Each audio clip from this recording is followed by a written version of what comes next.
Aleluya. Gloria a Dios. Gloria al nombre de Jesucristo. ¿Sí? Hemos venido a comernos a Cristo. Hemos venido a deleitarnos de su palabra, de su consejo. ¿Amén? Bien, pues la palabra cuando nos ministra tiene que producir eso. ¿Sí? Que el diablo que opera y que operó alguna vez en nuestro cuerpo carnal sea humillado, tal como decía el hermano en la oración. Entonces la Escritura dice que todo lo que pidieres el Padre, ¿verdad?, en el nombre de Jesucristo Él lo dará. Entonces, y si el hermano, siendo hermano nuestro también, ha pedido al Padre esa humillación de Satanás en nuestro cuerpo mortal, entonces, si nos hemos introducido en esa oración, ya tenemos lo que se ha pedido. ¿Amén? Sí, hermanos, sí, esa es la fe que nosotros debemos no solo invocar, sino que ejercer, confiar de que Satanás tiene que ser humillado en nuestro cuerpo carnal. Satanás no va a ser humillado en nuestro espíritu porque nuestro espíritu es intocable, ya fue regenerado, pero es esa parte carnal humana en la cual el enemigo quiere operar y tal como decía el pastor Ernesto Silva, las triquiñuelas son, pero hay formas y métodos. Me sorprendí, hablaba con el hermano Samuel en delante, las armas que el enemigo usa para entretener a los muchachos. Y entretiene no solo a los muchachos, hasta a los médicos los entretiene. Uno dice, ¿cómo? Porque uno habla de la drogadicción, era el tema que teníamos con el hermano Samuel, de que cómo los muchachos pueden estar tan atrapados en el tema de la droga o en el alcohol, y el tema pasa porque no solo ellos piensan que es una enfermedad irremediable, hasta el médico dice que tiene que ser algo paulatino. El médico tiene que hacer tratamiento y va a ir bajando la dosis de la droga. ¿Se ha dado cuenta de eso? Pero solo Cristo tiene un cambio radical. Solo Cristo, yo no sé cómo lo hace, pero un enfermo de heroína, por ejemplo, un adicto a heroína, son meses donde tiene que ser limpiado de la heroína por la vía del tratamiento médico. Yo no sé cómo lo hace el Señor, que de un día para otro ese hombre queda libre de esas cadenas, de esas ataduras. Y hablo de algo totalmente natural como es la carne. ¿Cuánto más no lo hará el Señor con aquello que afectó nuestra alma? Sí, pues allí en el alma, esa alma que es voluntariosa también. ¿Se recuerda cuando hablamos de que a veces el alma se convierte en nuestro peor enemigo? Ahora ahí está el alma diciendo, no, si no vas a poder. ¿Y qué dice el salmista? ¿Por qué te abates, alma mía? Espera en Dios, porque aún he de alabarle. Entonces, esto es confrontar aún hasta nuestra propia alma, esa alma que tanto cuidamos y que nos volvemos almáticos. ¿Se ha dado cuenta que nos volvemos almáticos, cuidadores de las emociones, de los sentimientos? No vayas a tocar mi alma, no toques. No, si el alma también está para ser tratada. El alma está para ser cortada por esa daga de doble filo. Hermanos, una escritura en el libro del hermano Lucas, capítulo 19. Nos correspondía, estábamos en la lectura de Hebreos, ¿sí? Pero queremos detenernos, hacer un paréntesis dentro de toda la lectura de Hebreos que tenemos. Deberíamos haber estado hoy leyendo Hebreos capítulo 9, pero tengo una carga en mi corazón de compartirle esto después de lo que hemos estado compartiendo en estos días, así que no quiero terminarlo así, continuar con nuestra lectura, sino introducirme un poco en esto. ¿Ya? Lucas capítulo 19. El versículo 12, vamos a partir de allí. En el nombre de nuestro Señor Jesucristo le damos lectura para que en esto nosotros también seamos edificados. Un hombre, dice, se fue a un país lejano para recibir un reino y volver. Y llamando a 10 siervos suyos, les dio 10 minas y les dijo, negociad entre tanto que vengo. Pero sus conciudadanos le aborrecían y enviaron tras él una embajada diciendo, no queremos que éste reine sobre nosotros. Aconteció que vuelto él, después de recibir el reino, mandó llamar ante él a aquellos siervos a los cuales había dado el dinero, para saber lo que había negociado cada uno. Vino el primero diciendo, Señor, tu mina ha ganado 10 minas. Gloria a Dios por eso. Él le dijo, está bien, buen siervo, por cuanto en lo poco has sido fiel, tendrás autoridad sobre 10 ciudades. Vino otro diciendo, Señor, tu mina ha producido 5 minas. Y también a este dijo, tú también, sé sobre 5 ciudades. Vino otro diciendo, Señor, aquí está tu mina, la cual he tenido guardada en un pañuelo, porque tuve miedo de ti. Por cuanto eres hombre severo, que tomas lo que no pusiste y que ciegas lo que no sembraste. Entonces él le dijo: mal siervo, por tu propia boca te juzgo. Sabías que yo era hombre severo, que tomo lo que no puse y que ciego lo que no sembré. ¿Por qué pues no pusiste mi dinero en el banco para que a volver yo lo hubiera recibido con los intereses? Y dijo a los que estaban presentes: quitadle la mina y dadla al que tiene las 10 minas. Ellos le dijeron: Señor, tiene 10 minas. Pues yo os digo que todo el que tiene se le dará más. Al que no tiene, aún lo que tiene se le será quitado. ¿Sí? Aún lo que tiene se le quitará. Y también a aquellos, mis enemigos, que no querían que yo reinase sobre ellos, traerlos acá y decapitarlo, delante de mí. Tenéis que buscar rápido los anteojos. La parábola de las 10 minas. Escriben aquí los hombres, los editores de las Escrituras. Está también en otro lugar la parábola de los talentos, pero allí como parece parecido, pero cambia en realidad el contexto de lo que muestra la parábola de los talentos. Los talentos no son actitudes dignas de ser exaltadas como muchos piensan.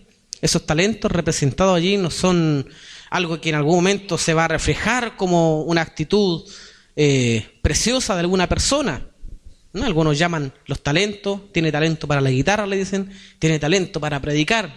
No hay talento para predicar. No puede existir un talento para predicar. Aquí es la palabra la que produce un efecto, un trabajo. ¿Sí? Todo tiene que ver no con el vaso, sino con el depósito. Si Dios nunca miró el vaso, aunque cuando Dios se metió en ese vaso nunca más fue el mismo, ¿verdad? Si no, no podríamos llamar al pecador: ven tal como estás. Amén. Venga tal como estás. Pero no siga tal como está. Ya hay una tarea de la palabra. No va a dejar al hombre vivir en la misma condición. No pueden haber mezclas. Entonces los talentos no tienen que ver con cosas que nosotros produzcamos. Es más, en algún momento llegamos a decir que nosotros no podemos producir fe. Ni siquiera la fe podemos producir. La fe es algo dado de Dios. En algún momento, antes de llegar a la presencia del Señor, tenemos que reconocer que no había fe en nosotros. La fe es por el oír, y el oír por la palabra. En algún momento la palabra produce fe en la vida del ser humano. Hablamos solo del ser humano, ¿verdad? No hablamos de las otras especies. Una planta no necesita fe, ¿verdad? Es más, esa se sujeta a su creador. ¿Sabe que toda la creación se sujeta al creador? Es más, Isaías, ¿qué llega a decir? El asno conoce a su dueño y el buey es el pesebre de su señor. O sea, las especies, los animales y todas las criaturas se sujetan. ¿Se recuerdan cuando Jesús tenía que pagar un impuesto? Llamó a un pez y el pez se sujetó y traía un dinero dentro. ¿De dónde habrá sacado ese pez el dinero? Entonces, la creación se sujeta. Y a pesar de que fue sujetada a vanidad. Y ese contexto algunos lo malinterpretan. Piensan que la tierra es sujeta a vanidad, así que no importa, vivamos todo en vanidad. Algo vano es algo que está sujeto a dejar de existir. Es algo vano, que no permanece. ¿Ve? Por eso está sujeto a vanidad. Y la tierra, toda la creación está sujeta a vanidad. O sea, a dejar de existir. Pero aún así gime a una. ¿Por qué gime? Por la pronta y gloriosa manifestación de los hijos de Dios. Entonces, la creación se sujeta, no necesita fe. Y nosotros sí necesitábamos fe, pero no podíamos producir fe. El hombre no puede producir fe. La palabra produce fe en nosotros. Todo lo creado algún día soltará el espíritu que le permanece estar en pie, pero no necesita de arrepentimiento una planta. La planta nunca pecó. El alma, nuestras vidas necesitaban regeneración, como oraba el hermano Andrés. Nuestro espíritu ser regenerado. El salmista pedía regeneración del alma. Crea en mí un espíritu nuevo, un corazón nuevo. Entonces, el que regenera todas las cosas era poderoso para regenerar nuestro espíritu. ¿Cómo lo iba a hacer? Mezclando el espíritu mayor, como dice la Escritura. Cuando un espíritu mayor se mezcla con un espíritu menor, ¿quién es el que prevalece? El mayor. Entonces el espíritu de Cristo vino y se mezcló con el nuestro. Y Él prevalece en nosotros. Y el estar su espíritu en nuestro espíritu está sanado. pero nuestra alma tiene que tener un constante trato hasta que lleguemos a su presencia. Entonces, la parábola de los talentos, ¿de qué va a hablar? Se recuerda que en la parábola de los talentos hay una cantidad de talentos para cada uno, ¿cierto? Entonces, los talentos reflejan netamente a la fe del hombre, no representan otra cosa. Por eso es que se le fue dado por medida. Él da la fe conforme a su justa medida. Entonces hay hombres que necesitaron más fe que otros. Probablemente yo necesité mucho más fe que otros necesitaron solamente decir: Abraham, deja tu tierra y tu parentela y vete a la tierra que yo te mostraré. No, como que no necesitó mucha fe Abraham, escuchó esa pura palabra y Abraham partió, lo abandonó todo. Y nosotros fuimos un poco más duros. La palabra venía constantemente, estaba hasta golpear nuestra puerta. A veces escuchábamos a los predicadores: arrepiéntete, y no podíamos, porque no podíamos generar fe. Y además se añadía que nos resistíamos al Espíritu. Esa resistencia, y que aún en el mismo caminar nos vamos resistiendo al Espíritu. Por eso es que el Espíritu en Hebreos dice: si oyeres hoy su voz. ¿Y a quién se lo está diciendo eso? ¿A un inconverso? No. Si ustedes ven el primer capítulo de Hebreos, van a ver, ¿saben lo que dicen los grandes estudiosos? Los estudiosos, voy a hablar de los estudiosos. Los grandes estudiosos de Hebreos, que estos hermanos a los que se les aconseja eso deben tener entre unos 5 y unos 10 años de marcha. Por eso es que se le habla y que vosotros, debiendo ser ya maestros, tenéis necesidad de leche. Entonces, ese llamado del Espíritu, cuando dice: si oyereis hoy su voz, se le está hablando a hombres que han gustado de la gracia. ¿No lo dice así también Hebreo?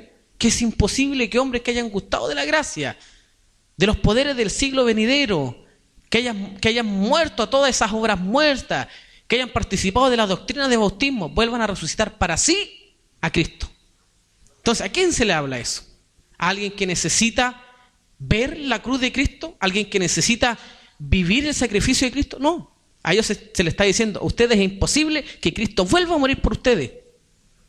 No puede Cristo volver a morir sobre la vida de un hombre de quien ya ha muerto. No sé si me expliqué bien en lo que quise decir. Pero el Espíritu le está hablando a hombres convertidos, pero que se estaban deslizando.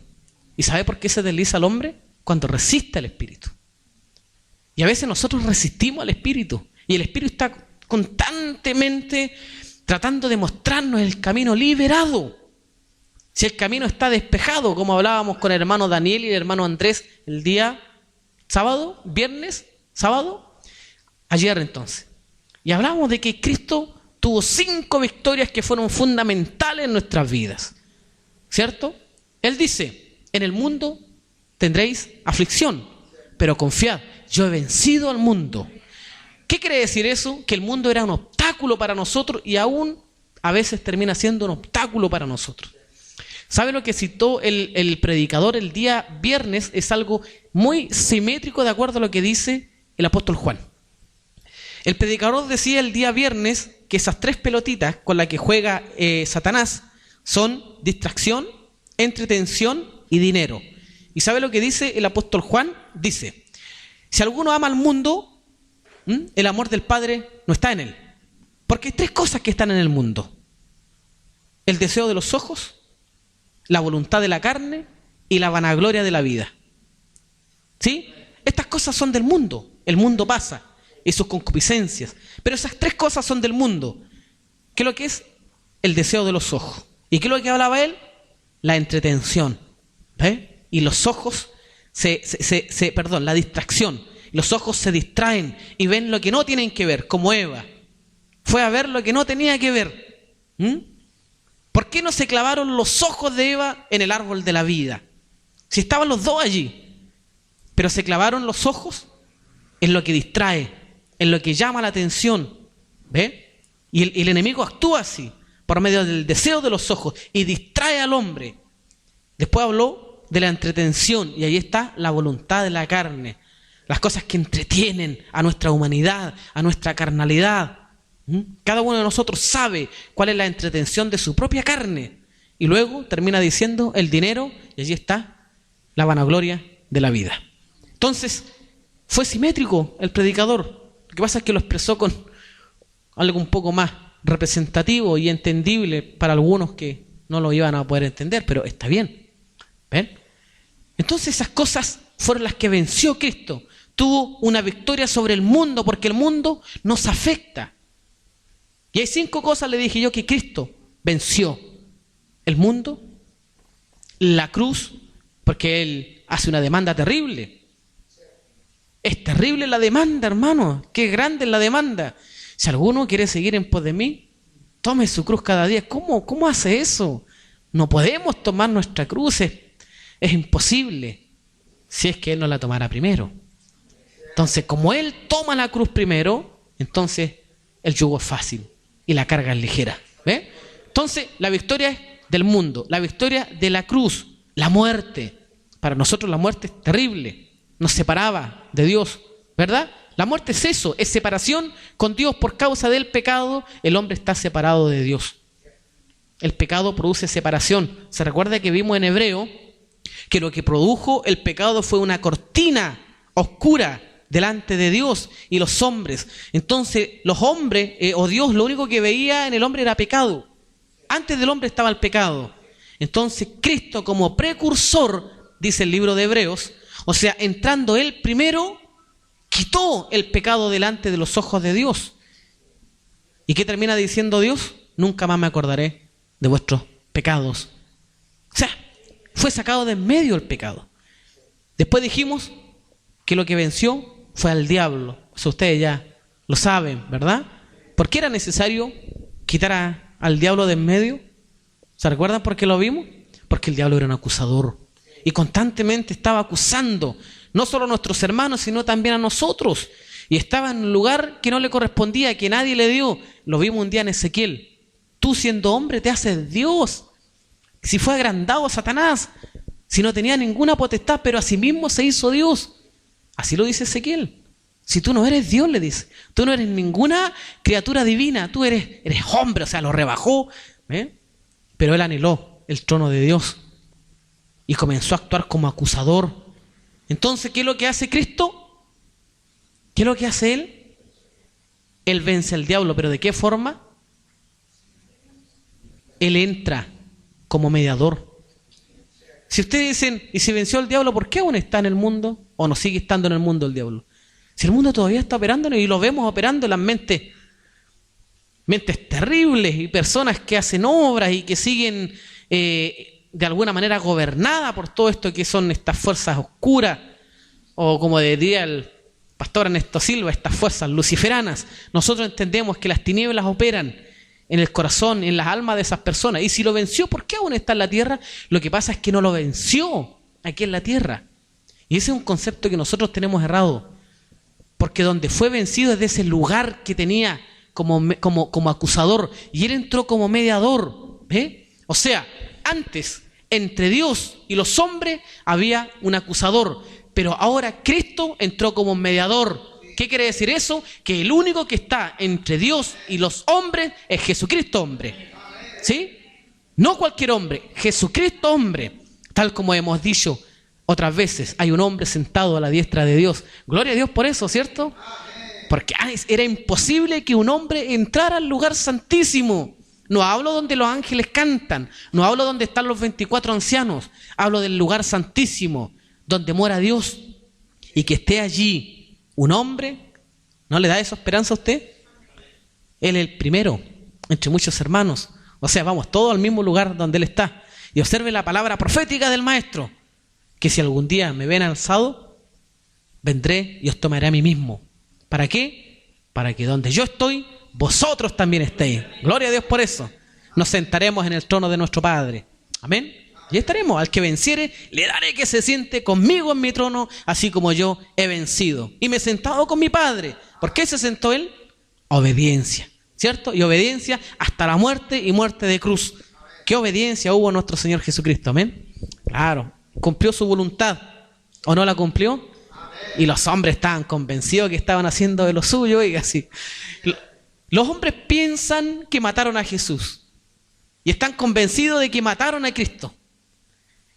Y hasta nosotros tenemos mal lenguaje. Mataron a mi maestro. No. A mí nadie me quita la vida, dijo. Nadie me quita la vida, sino que yo mismo la pongo. para después volverla a tomar. Porque en un hombre sin pecado como la persona de nuestro Señor Jesucristo es imposible que la muerte tenga un efecto en él. Y aunque le hubiesen puesto 10.000 balazos, no habrían podido matarlo, porque no había pecado en él. Y al no haber pecado en él, la muerte rebotaba en él. La muerte, ¿quién es este que no lo puedo matar? Al final, ¿sabe lo que hizo el maestro después de todo eso de estar allí? Dijo, ya, tengo que cumplir mi tarea, así que soltó el espíritu. Él lo soltó. ¿Ve? Y lo primero que hace, inclina la cabeza. Como diciendo, llegó la hora. Y suelta al Padre, en tus manos encomiendo mi espíritu, porque estos no van a matar nunca, así que yo encomiendo mi espíritu. Y se dio a sí mismo. Él se dio, él dio su vida para volverla a tomar. Gloria a Dios por eso, ¿cierto? ¿Se acuerdan lo que les dije de ese dicho tan popular hace una semana atrás? Ese dicho que nosotros usamos, lo mastigo pero no lo trago. ¿Ves? Y efectivamente la muerte a este no lo tragaba ni lo podía masticar, o sea, no lo pudo matar, menos mantenerlo, retenerlo allí en el Hades. No lo pudo tener en su vientre, sino que el tercer día lo tuvo que vomitar, porque era un ser extraño en el Hades, nuestro Señor Jesucristo. Aleluya. Gloria a Dios. Hermanos, esos talentos reflejados, o esos talentos reflejados en la parábola que muestra, que representa la fe, es muy parecido a esta parábola que muestra aquí también el maestro, pero representada en las minas. Ahora, ¿qué es lo que nos va a hablar esto de las minas? Y se dan cuenta aquí hay una cantidad idéntica a cada uno, a nadie se le dio más ni a nadie se le dio menos. La diferencia es que unos produjeron más y otros produjeron menos, pero a todos se le dio lo mismo. ¿Ven? Y observen, dice, llamando 10 siervos suyos, les dio 10 minas. O sea, ¿cuántas minas cada uno? Una, ¿cierto? O sea, la misma cantidad para todos. Y les dijo, negociad. Les dije que lo que significaba negociar, ¿cierto? Sí, es lo contrario al ocio. Es negativo, es la parte negativa del ocio. Negociad. O sea, a veces nosotros miramos un negocio e inmediatamente asimilamos con algo para vender, así, un boliche o no sé, un mini market o alguna venta. No, la venta es otra cosa. El negocio es todo lo contrario al ocio, o sea, trabajar, actividad, ¿ve? Estar activo, estar trabajando. Entonces, cuando usted diga, quiero hacer un negocio, lo que está diciendo es, quiero trabajar, quiero salir de mi condición de ociosidad, quiero salir de esta condición de tensión. ¿Qué es lo que nos mostraba Hebreos? Que en Hebreos no existe un retroceso. Perdón, en la marcha de un hijo de Dios no existe el retroceso, ¿verdad? Tampoco no existe un estancarse, un detenerse. Como que yo diga, no, me estoy congregando, no estoy participando en ningún lugar, pero lo importante es que en mi corazón siga guardando. Es como eso, esconderse detrás de eso, es como una justificación. ¿Ven? El hombre necesita estar en la iglesia, necesita estar en la vida de la iglesia, activar en la iglesia. Necesitamos estar donde el sumo sacerdote está, ¿o no? Observe, cuando Dios le decía al pueblo de Israel que se levantara, ahí iban los levitas adelante, ¿cierto? Con los sacerdotes, y detrás ¿quién iba? Las 12 tribus, ordenadamente. Iban a salir ordenadamente las 12 tribus. Y como estaban encercados ahí de 4 en 4, de 3 en 3, entonces se levantaban 3 primero y así daban la vuelta. ¿Y sabe quién iba al final? Al final de todo eso, los leprosos. Pero ni siquiera los leprosos se quedaban. O sea, a donde iba la gloria de Dios, iba no solamente el pueblo escogido, sino que esos miserables leprosos esclavos de atrás, con la esperanza de que algún día Dios los limpiara. Entonces, ¿dónde necesita en este tiempo estar el hombre? Donde esté la iglesia, porque Dios está en la iglesia. Dios no está en el mundo. Quitémonos esos pensamientos equivocados de que Dios está en el mundo. Dios está en la iglesia. Y su corazón está puesto solamente en la iglesia, en el tesoro del campo, no en el campo. No está puesto en Edén, ¿verdad? ¿Está puesto el corazón de Dios en Edén? No. ¿Y dónde plantó un huerto él? En Edén. Pero ¿qué lo importante para Dios? ¿Qué es lo que era el huerto de Edén? El huerto. Es el huerto lo importante. En Edén Dios plantó un huerto. ¿Ve? Y allí se paseaba Dios, en el huerto. Entonces ese fue el privilegio al cual el hombre, o de lo cual el hombre se apartó. Al tomar lo que no debía tomar, se apartó de ese privilegio. Dios se paseaba allí en ese huerto. Bueno, y de allí para adelante, ustedes saben, pasaron 4000 años a que el hombre pudiese volver a entrar al huerto. 4000 años, pero entramos al huerto. Y somos el huerto. Somos el huerto, somos Hebrón, somos el tesoro, somos la iglesia. Y en la iglesia mora y habita Cristo. Entonces, hermanos, cuando nosotros hablamos de negociar, hablamos de activar, de estar en la iglesia, trabajando, actuando, haciendo una obra, no actividades religiosas. ¿Cuál es la obra? ¿Se acuerda que lo vimos? ¿Cuál es la gran obra? Es creer en aquel que ha sido enviado. Porque le preguntan al maestro, ¿qué podemos hacer para poner en práctica las obras de Dios? Las obras de Dios. Y allí el hombre se mete con los mandamientos, se mete con la ley, se mete con todas las actividades religiosas, con las ventas de humitas, se va a meter con todas las cosas que hay que hacer, hasta ramadas para el 18 visto en algunas congregaciones. ¿Qué le parece? Qué mezcla, ¿no? De mundo, ahí está. Cristo de la mano con Bernardo Higgins. No puede ser, ¿cierto? Vamos a hacer lo mismo que hicieron los corintios. Yo soy de Apolo, yo soy de Cefas, yo soy de Cristo. Entonces en este tiempo, algo similar. Metimos a Papá Noel, al viejito Pascuero, los arbolitos dentro de las congregaciones. Hermanos, Cristo quiere ser el Señor de todo. Él tiene que estar en la cabeza, Él es la cabeza. Y no pueden haber mezclas, ni aún en nosotros.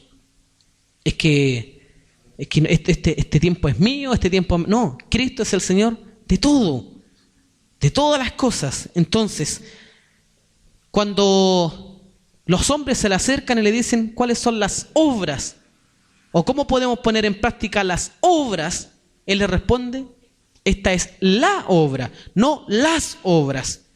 Esta es la obra, una sola obra, que creáis en el que ha sido enviado. Y el que ha sido enviado fue nuestro Señor Jesucristo. Entonces, la obra que nosotros debemos hacer mientras negociamos es creer. Y el creer nos va a empujar y nos va a constreñir a tener una actividad preciosa, gloriosa en el cuerpo. El cuerpo tiene que concertarse perfectamente.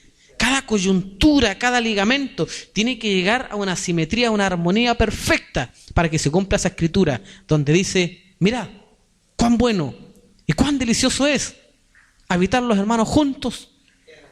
Y eso va a decir la versión 1960, en armonía. Pero la más antigua, que es más rica, es habitar los hermanos en uno.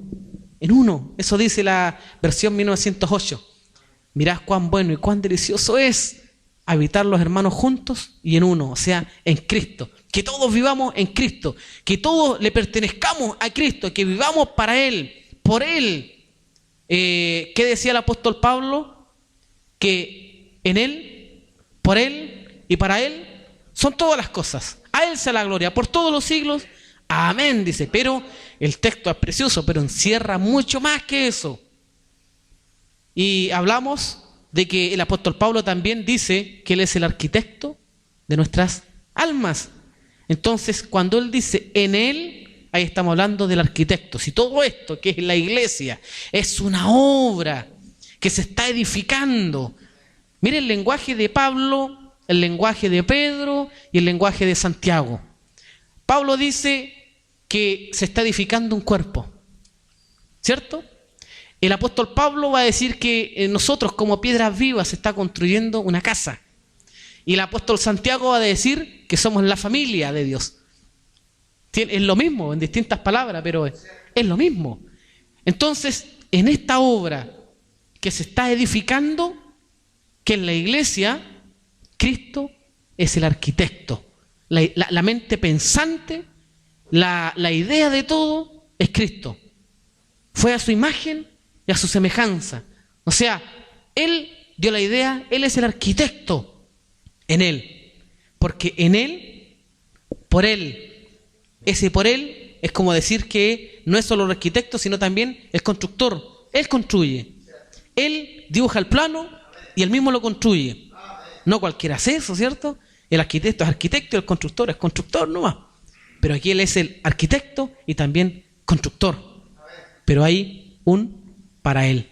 Y eso quiere decir que Él es el dueño. Gloria a Dios por eso. O sea, Él es dueño, arquitecto y constructor. Una obra completa en nuestro Señor Jesucristo. Gloria a Dios por eso, hermano. Eso debe darnos confianza a nosotros de que la obra que se está haciendo está en las mejores manos. Está en las manos del dueño y Él va a velar por su interés. El mejor material, ¿o no? La mejor estructura, la mejor resistencia y el mejor diseño, porque es para Él, ¿o no? Gloria a Dios por eso. Entonces tenemos que los hombres se acercaron a Dios a preguntar por la obra, por las obras, y Él dijo: esta es la obra que creáis. Entonces, hermanos, cuando aquí se nos refleja en las minas, ¿qué es lo que se está mostrando? ¿Qué es lo que se nos está diciendo? Negociad, trabajemos. Las minas, ¿qué serán esas minas? Porque se nos dio conforme a una medida estándar, como diciendo, aquí todos recibieron iguales. ¿Qué serán esas minas? ¿A qué se refiere? Este es un regalo de todas maneras, ¿verdad? Porque estos hombres no compraron esas minas. Fue un regalo. Tampoco se lo ganaron. ¿Verdad que no? No se lo ganaron. Él llamó a 10 de sus siervos: vengan para acá, les voy a dar un regalo. Entonces le dio un regalo. ¿Y qué sería ese regalo? Observe que el apóstol Pablo, él habla de las obras que él había hecho. Y parece como, entra como en una jactancia el apóstol Pablo. Dice, y bueno, y todas las obras que yo he hecho, pero ¿saben qué? Después dice, no soy yo, sino la gracia que está en mí. Gloria a Dios, hermano. Es la gracia que estaba en él, el don de la gracia. Y lo que recibieron estos siervos fue la gracia de Dios, el don de Cristo en sus corazones. Y allí nosotros no tenemos medida, todos recibimos iguales, gloria a Dios por eso. Porque el hermano Andrés, la hermana Jessica y todo lo que aquí estamos, recibimos el don de Cristo en el mismo formato, en el mismo tamaño, en la misma medida. Nadie tiene más, nadie tiene menos. Cristo dio su misma sangre por ti, por mí. Todos hemos recibido igual. Él padeció por todos nosotros de la misma manera. Nadie puede sentirse menos, nadie puede sentirse más. Todos somos iguales. Tenemos al mismo Cristo habitando en nuestros corazones. No tenemos más ni tenemos menos. La fe puede variar, pero el don de Cristo que está en nosotros la va a madurar. Por eso es que a veces nosotros escuchamos el testimonio de algunos hermanos que dicen, me gustaría tener la fe de ese hermanito, de esa hermanita. Esperen Dios, esperen Dios. Dios va a madurar esa fe y la va a hacer crecer en beneficio de la iglesia. No para que algún día de nosotros nos gastemos y digamos, tengo fe, así que le voy a pedir al Señor. No, no, no. La fe es para edificar la iglesia, hermanos. Porque somos piedras vivas. Los hombres se jactaban y ¿sabe lo que decían? Nosotros somos hijos de Abraham, decían, y se jactaban de eso. ¿Y sabe lo que el maestro le dijo? Yo puedo levantar hijos de Abraham aún de estas piedras. Y aquí están estas piedras vivas, por hermano, con las que Dios está edificando su casa. Gloria a Dios por eso. Amén. Hermanos, 10 talentos recibieron y 10 talentos debían negociar o trabajar. ¿Sí? Hermanos, el llamado del Espíritu en esta hora es que todos hemos recibido el mismo don de Cristo. Aprovechémoslo de buena manera. Aprovechémoslo bien. Seamos buenos receptores de la palabra. No nos resistamos al Espíritu. Si el Espíritu quiere hacer una obra preciosa con su iglesia, quiere meternos en avivamiento. ¿Sabe por qué quiere meternos el Espíritu en avivamiento? Porque el Espíritu está en avivamiento desde el principio. Desde que andaba sobre la faz de las aguas, andaba vuelto loco el Espíritu buscando a su Hijo, que estaba allí debajo de la tierra. Del polvo de la tierra se iba a levantar un cuerpo. Así que lo único que quería era que se descubriera rápido lo seco. El Espíritu andaba en avivamiento. Y sigue en avivamiento. El Espíritu nunca ha dejado de estar en avivamiento. Así que mientras esté en nosotros, ¿se recuerda lo que les dije hace un par de días atrás? Que el Espíritu nunca se va a sentir cómodo en este tabernáculo, a no ser que estemos avanzando. Porque este tabernáculo también está destinado a dejar de existir. Pero tenemos unas moradas, ¿sí?, que nos aguardan, nuevas habitaciones. Entonces, el Espíritu Santo nunca va a estar cómodo en este cuerpo. Pero también sabe que algún día seremos mudados. Y también sabe que mientras estemos avanzando hacia lo perfecto, y eso es lo que en hebreo va a decir, avanzar hacia la madurez. Porque el niño es carnal. ¿Verdad que el niño es carnal? Y la carnalidad, cuando nosotros hablamos de eso, no podemos todo asimilarlo a la lascivia, a la inmundicia, a la depravación. No podemos mencionar y tener este lenguaje de carnal solo cuando veamos a un degenerado. Porque caminar o dejarnos guiar por nuestras emociones también es carnalidad. Claro, si cuando nos dejamos guiar por nuestras sensaciones, por nuestras emociones, por nuestros sentidos, somos carnales. Y eso es lo que dice la Escritura, que el niño es carnal. No les pude hablar como espirituales porque eres carnales, porque son niños, le dice. Les di a beber leche y nunca les di a beber vianda. Y es lo mismo que después dice Hebreos, que necesitamos el alimento sólido. Y el alimento sólido es reconocer y deleitarnos en la obra del sumo sacerdote Melquisedec. Y uno se pregunta, ¿por qué se habrá llamado Melquisedec? Si esto no es un tema de que se le buscó un nombre bonito. Porque Melquisedec significa primero rey de justicia y rey de paz. ¿Ve? Y hablamos un día, ¿cómo es posible que la justicia se mezcle con la paz? Es imposible, hermanos. Dios en su justicia tenía que a nosotros vernos liquidado, porque Él es justo y no tranza con el pecado. Dios no tranza con el pecado. ¿Ven? Y si no tranza con el pecado, ¿qué pasó con nosotros? Si no tranza con el pecado, ¿cómo es posible que trance con este cuerpo carnal? Y el apóstol Pablo dice, animal y diabólico. Oiga, qué tremendas palabras es. Carnal, animal y diabólico. ¿Y Dios transando con esas cosas? No, la única manera era que el Hijo de Dios se sentara en el trono y en la cruz del Calvario se cumpliera esa profecía que leímos hace un tiempo atrás. La justicia y la paz se besaron. Por medio de nuestro Señor Jesucristo. Entonces, hermanos, esta parábola que va a hablar sobre las minas, va a hablar acerca del don de Cristo en nuestros corazones, una gracia inmerecida, la cual nosotros tenemos que trabajar. Y nosotros, si queremos entrar en el avivamiento que está el Espíritu, vamos a tener que también esforzarnos en la gracia. La Escritura dice, esfuérzate en la gracia que es en Cristo Jesús. Y el esforzarnos en la gracia no va a tener que ver con obras nuestras, no va a tener que ver con nuestras capacidades, con nuestros talentos, no va a tener que ver con que busquemos a los que tocan mejor la guitarra, busquemos a los que cantan más bonito, busquemos al que mejor predica, tenemos campaña, ya, el que tiene como el mensaje más efectivo. No, esto es una obra de la palabra y del Espíritu. Y al ser una obra de la palabra y del Espíritu, nosotros ahora tendremos que esforzarnos en la gracia, no en nosotros. Esfuérzate en la gracia que es en Cristo Jesús. Yo tengo que esforzarme en la tarea que Cristo está haciendo. Cristo está haciendo una tarea con su iglesia. Su Espíritu lo demuestra en nosotros.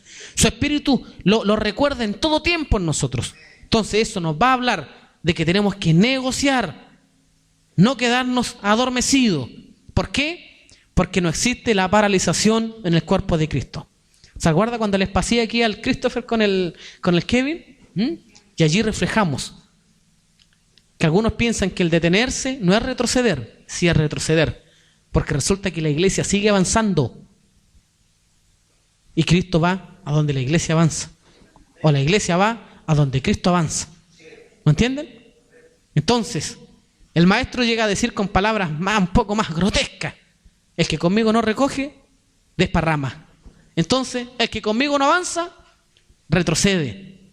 Pero nosotros no somos de los que retrocedemos, sino de los que avanzamos para preservación del alma.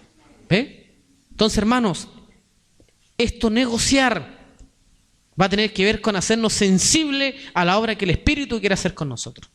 La sensibilidad, hermano, el oído espiritual que nosotros tenemos, porque el oír, les dije hace un tiempo atrás, no es una facultad humana. El escuchar es una facultad humana, pero el oír es una facultad espiritual.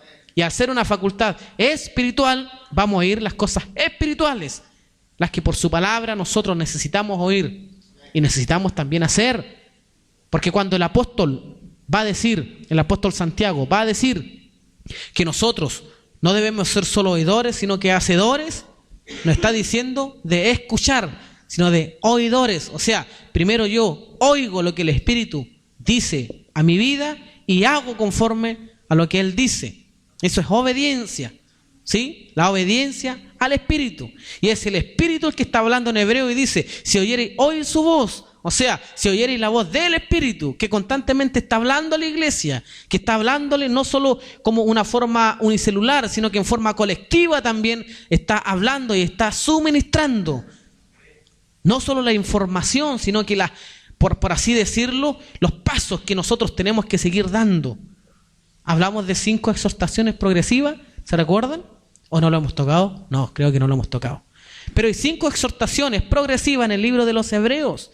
Y cada exhortación, lo que sí les dije es que exhortación es una palabra compuesta de 2 palabras griegas. La palabra correcta es, ¿cuál era? ¿Se recuerdan o no? Exhortación era llamar a un lado. ¿Sí? La palabra exhortación, llamar a un lado. Paráclesis. Para era una palabra y clesis es otra. Para como paralelo, un lado de la línea. Para. La palabra correcta en el griego no es exhortación, es paráclesis. Y clesis es llamar. ¿Ve? Para es a un lado y clesis es llamar. Entonces lo que va a hacer el Espíritu Santo en hebreo va a ser tomar a la iglesia, ¿cierto? Y llamarla a un lado. ¿Y a un lado para qué? Para enseñarnos que mientras vamos avanzando existe un riesgo asociado a la marcha. ¿Y cuál es? El deslizarnos. Entonces, ¿qué es lo que hace el Espíritu en hebreo? Nos advierte, nos va a advertir de que ese pequeño desliz al final de la carrera puede ser un desviamiento terrible.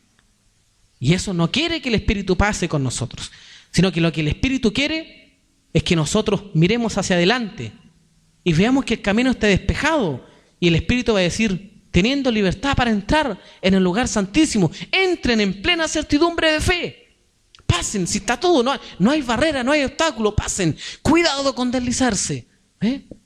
Marchen. Entonces, hay 5 exhortaciones progresivas. ¿Por qué les digo progresivas? Porque a medida que el cuerpo va avanzando, va progresando, nos va a detener el Espíritu. Nos va a detener, nos va a llamar a un lado, nos va a advertir y también nos va a alentar. ¿Se recuerda que mencionamos eso? Usa estas 2 herramientas el Espíritu de la exhortación, porque hay un gran desequilibrio en la iglesia. Advierten y no alientan. Y es una mala costumbre aún de nosotros como padres sobre nuestros hijos. Advertimos, disciplinamos, pero no alentamos. O viceversa, alentamos y no advertimos. Y de pronto el hijo se fue alejando del consejo del papá. ¿Por qué? Porque somos alentamos y no advertimos. Entonces el Espíritu es perfecto y hace un equilibrio perfecto. Toma un 50%, nos advierte, y otro 50% nos alienta. Y es una enseñanza divina del Espíritu y que nosotros debiéramos imitar. Entonces carecemos tanto nosotros de estas 2 cosas, de advertencia y de alentamiento, y el Espíritu lo hace. Y en estas 5 exhortaciones que las vamos a ver, yo creo que en el capítulo 9, en estas 5 exhortaciones progresivas, el Espíritu nos va a detener para que sigamos avanzando correctamente. ¿Me entienden? Porque el Espíritu sabe cuál es la intención, el deseo de Dios con su iglesia. ¿Y por qué lo sabe? Porque Él va e indaga en el corazón de Dios. Y luego viene y conforme a nuestras necesidades, no a nuestras peticiones, sino que conforme a nuestras necesidades nos suministrará lo necesario. Pero cuidado, nos advertía, ¿ve? Y aquí hay una exhortación. Cuidado, decía el Espíritu Santo, con ser esos vasos rotos. Porque el hermano, no sé si la oración algo dijo de ser llenados, no sé si algo así dijo, de ser llenos. Amén. Pero Hebreo nos va a advertir y nos va a decir que a veces El caudal es tan grande cuando estamos en la palabra, cuando estamos en la comunión. El caudal, el río o como nos riega la palabra, ¿cierto? Es tan grande el caudal que aunque el vaso esté roto se va a llenar igual. Porque jamás el orificio del vaso va a ser más grande que el caudal de la palabra. ¿Pero qué va a significar eso? Que el gozo mientras estemos en la comunión o en el lugar santísimo va a ser tremendo, hermanos. Tremendo. Estamos en el gozo del Señor. Amén. Estamos en la alegría del Señor. Amén. Estamos en el lugar santísimo. Amén. Pero hay muchos que son turistas en el lugar santísimo. Y actuamos muchas veces como turistas. A veces permanecemos más afuera del lugar santísimo que adentro. ¿Y qué va a significar eso? Que si usted se llenó con la palabra, que si el vaso estuvo lleno de esa agua y rebosó su corazón de esa agua, después hay que irse para la casa. Y aunque sea una gotera de filtración, va a ir cayendo, cayendo hasta vaciarse. Entonces el Espíritu Santo nos advierte de eso. Nos advierte. ¿Sí? Que no seamos como esos hombres que al oír la palabra se gozaron, pero luego se vaciaron. Y Él nos va a detener para reparar todo lo que tenga que ser reparado y sigamos avanzando perfectamente. Por eso es que, mire, yo no sé si hemos llegado, pero el Espíritu va a decir allí en hebreo que Él nos puede salvar completamente. Qué tremendo eso, hermano. Allí hay una frase pero preciosa del Espíritu, de que Cristo, nuestro sumo sacerdote, nos puede salvar completamente.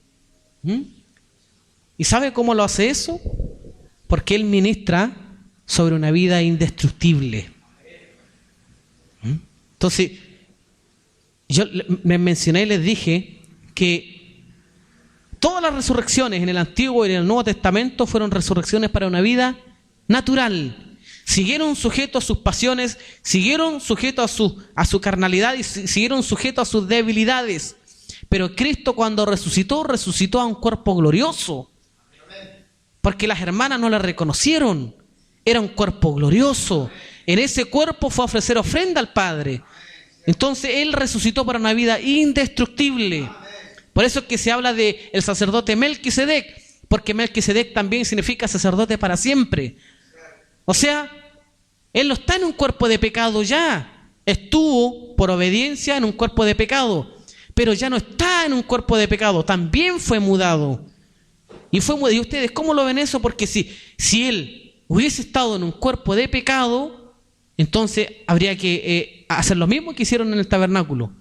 Una vez al año cambiar el sumo sacerdote. Irlo cambiando y lo rotando. Porque por causa de la muerte, por causa del pecado, por causa de la naturaleza pecaminosa de ese sumo sacerdote, lo va a decir Hebreo, era necesario ir cambiando al sumo sacerdote. Entonces, nada perfeccionó la ley. Pero Cristo resucitó para una vida indestructible y una vida que es para siempre. Por eso es que Él puede salvar completamente. Él puede salvar perfectamente. Él puede salvar totalmente nuestras vidas y nuestras almas. Por eso es que Él nos va a exhortar. Hermanos, sobre la gracia que habla aquí el Señor Jesucristo, que nosotros hemos recibido, añado diciendo, demos de gracia lo que de gracia hemos recibido. ¿Ven? Entonces el don de Cristo que está en nuestro corazón, démoslo de gracia. Trabajemos para la obra del Señor. Trabajemos con alegría, con gozo. Negociemos entre tanto que nuestro Señor viene. Porque nuestro Rey viene, ¿cierto? Nuestro Rey viene y va a pedir su cuenta. ¿Y sabe lo que va a decir de su iglesia? Va a decir, pasa, siervo fiel. Claro. ¿Sabe por qué? Porque las obras que nosotros hacemos, no las hacemos por nosotros mismos. Y ese ejemplo lo dio el Maestro. Las obras que yo hago, no las hago por mí mismo, sino mi Padre que está en mí hace las obras. Ahora, ¿qué dice la iglesia? La obra que la iglesia hace, no la hace por la iglesia, sino por Cristo que está en la iglesia. Porque Cristo está en medio de la iglesia y hace las obras. El creer y el hacer es por su buena voluntad, proceden de Dios. Así que, hermanos, todas las obras que nosotros vamos a hacer, Él las produce en nosotros. Entonces hagámoslas, porque si usted no la produce, no la produzco yo, ¿por qué voy a abstenerme a hacerla si las produce Él? Abandonémonos, hermanos, y hagamos la obra. Prediquemos el Evangelio. Traigamos a las almas al arrepentimiento. Digámosle que Cristo ha resucitado y que no solo ha resucitado, sino que habita en nosotros. Hermanos, ¿sabe lo que compartía el pastor Ernesto Silva acerca de las riquezas? De que eso es algo que afana al hombre, ¿verdad? Y sabe que hay un texto que han mal usado tanto nuestros hermanos en todas partes. Cuando está el ciego, allí en la puerta del templo, el cojo, pidiendo limosna, entonces pasan los apóstoles y lo muestran como mostrando miserable a los apóstoles. Como no tengo plata ni oro, pero lo que tengo te doy. Así como, chuta, mira, esto que tengo yo te lo doy. Así que en el nombre de Cristo levántate. ¿Ve? Entonces esa descripción de no tengo plata ni oro, lo que estaba haciendo el apóstol, estaba colocando debajo la plata y el oro, porque había algo mucho más rico, había algo mucho más enriquecedor para todo el hombre. Mira, no tengo plata ni oro, pero no tienes idea la riqueza que yo tengo, es mucho mayor. La plata y el oro van a dejar de existir. Por eso es que el maestro va a decir que no te he comprado ni con plata ni con oro, sino con mi sangre preciosa. Entonces Cristo es mucho más rico que la plata y el oro. Oye, no tengo plata ni oro, pero lo que tengo te doy. Toma, vuélvete un millonario, vuélvete un rico. Claro, porque Cristo, eso es en nosotros. Es el tesoro más grande que nosotros podamos tener. Es esta mina que está en nuestros corazones. Es la gracia inmerecida morando en nosotros. Cristo en nosotros, la esperanza de gloria, hermanos. Gloria a Dios por eso. Compartamos a Cristo, ¿sí? Compartámosles el pan, partamos el pan sobre los hombres. Toma, cómete a Cristo, cómete el Cordero. Vivamos así, hermanos. Amén. Para que entremos en el avivamiento del Espíritu. Amén. Hermanos, permítanme orar así como estamos, puestos en pie, por favor. Padre nuestro, que estás en los cielos, pero no te quedaste en los cielos, estás en nuestros corazones. Padre eterno, que ahora vives en tu iglesia y estás en tu iglesia, te damos gracias por este tiempo, te damos gracias por tu palabra, te damos gracias por la suministración de tu Espíritu en nosotros. Gracias por estas minas que representan el don de Cristo en nuestros corazones. Por eso es que no despreciamos al último que llegó ni al más antiguo. Todos tenemos el don de Cristo en nuestros corazones. Padre eterno, gracias por ese tesoro en nosotros. Permítenos trabajar y esforzarnos en esta gracia para llevar al cautivo hacia la libertad, para desnudar el ojo del ciego, para sanar las heridas en el corazón del quebrantado por medio de este don que está en nosotros. Padre amado, bendice a los hombres que nos oigan por medio de este pan que tú nos diste a nosotros. Dales de beber, dales de comer esta riqueza preciosa que nosotros portamos. No queremos ser hombres que guardan las semillas para luego comérsela y esconderla. Señor, queremos llevarla al mundo, llevarla a los hombres que necesitan tu palabra, a los predestinados, a los que un día tú escogiste para esta salvación tan grande. Gloria a Dios. Todo lo que el Padre me da vendrá a mí, dijo nuestro Señor Jesucristo. Y el que a mí viene no le echo fuera. Padre amado, no queremos tampoco nosotros echar fuera al que fue dado por el Padre, a nuestro Señor Jesucristo. Señor, te rogamos que nos permitas dar de gracia lo que hemos recibido por gracia. Permítenos, Señor, compartir este don de Cristo. Permítenos que tu Espíritu traspase nuestra alma y nuestros corazones y salga de nosotros si es necesario para compartir a nuestro Señor Jesucristo. Tu palabra, Señor, es Espíritu. Y no queremos que tu palabra esté solo en nosotros, sino que cuando salga de nuestra boca se traspase hacia el corazón del que está oyendo. Bendigo, Señor, a estos mis hermanos, a mis hermanas y a toda la iglesia, sobre toda la faz de la tierra. Bendigo también a nuestro hermano Israel, porque algún día de dos pueblos tú harás uno solo. Y allí estaremos, Señor, alzados. Ninguno de nosotros se adelantará. No se adelantará Israel, ni se adelantarán los gentiles, sino que subirá una sola iglesia. Gloria a Dios por eso. Gloria a Dios por eso. Gracias, Señor, por el llamado hacia la madurez. Gracias por el llamado a la perfección. Gracias por tu Espíritu que nos guía en esta tarea. Porque si hay una convicción clara en nosotros, es que cuando tú vengas, no vendrás a buscar una niña mal criada. Vendrás a buscar una mujer madura, vendrás a buscar una iglesia consciente de la obra que irá a hacer. Se irá a matrimoniar con el Cordero de Dios. Gloria a Dios por eso. Estaremos en la boda. Tu novia se ataviará a tal nivel en que nadie la reconocerá. Y dirán, verdaderamente grandes cosas ha hecho Dios con esa mujer. Gloria a Dios por eso. Padre amado, en el nombre de Jesucristo, recibimos tu palabra y queremos seguir deleitándonos en ella. En el nombre de Jesucristo. Amén. Gloria a Dios. Amén. Gloria a Dios. Amén. Gloria a Dios. Bien, hermanos, La paz de nuestro Señor Jesucristo sea con todos ustedes. Sigan compartiendo si están sus corazones. ¿Sí? La paz del Señor, hermano. Estamos en libertad. Gloria a Dios.